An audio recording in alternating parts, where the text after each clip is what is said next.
Sueur océanique. La sueur refroidit notre organisme, si le taux d'humidité dans le milieu ambiant n'est pas trop haut. Si les poissons transpiraient parce que les océans se réchauffent et s'acidifient à cause de l'augmentation du CO2 de l'atmosphère, ça ne les rafraîchirait pas. Les océans s'évaporent plus, c'est leur transpiration à eux. Ou alors celle des poissons? Peut-être un peu des deux. Et des larmes de requins, de baleines et de requins-baleines massacrés pour rien, pour faire bander les uns et tirer la peau des autres. Tristes histoires.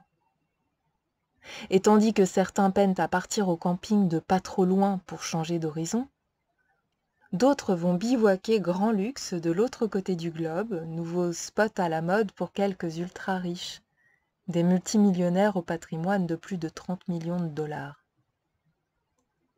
Depuis 1990, ces quelques happy few ont causé 2/3 du réchauffement climatique.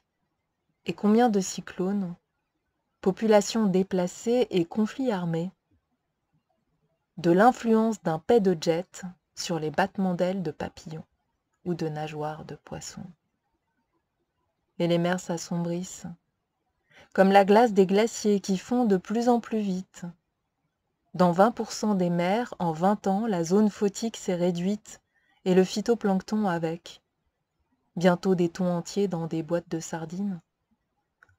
Le phytoplancton, ces milliards d'organismes microscopiques qui nous offrent à respirer 1 fois sur 2. Pas besoin de branchies pour ça. Tandis que nos vaches pètent du méthane, le plancton dégage de l'oxygène.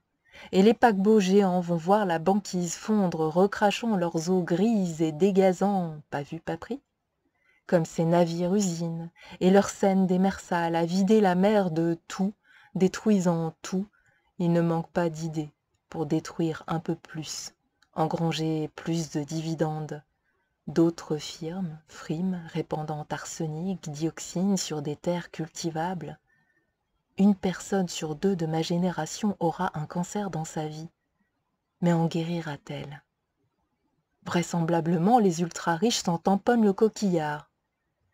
Mais quel orgueil y a-t-il à laisser tout détruire quand on a les moyens de changer la donne? Soutenir des solutions. Vous avez détruit? Eh bien réparez à présent. Et je dis ça comme ça, en passant, pour apporter un peu de fond marin à la conversation, un peu de deep sea. Tiens, tu me passes le bol de brocamole? À côté du dip de betterave. Merci.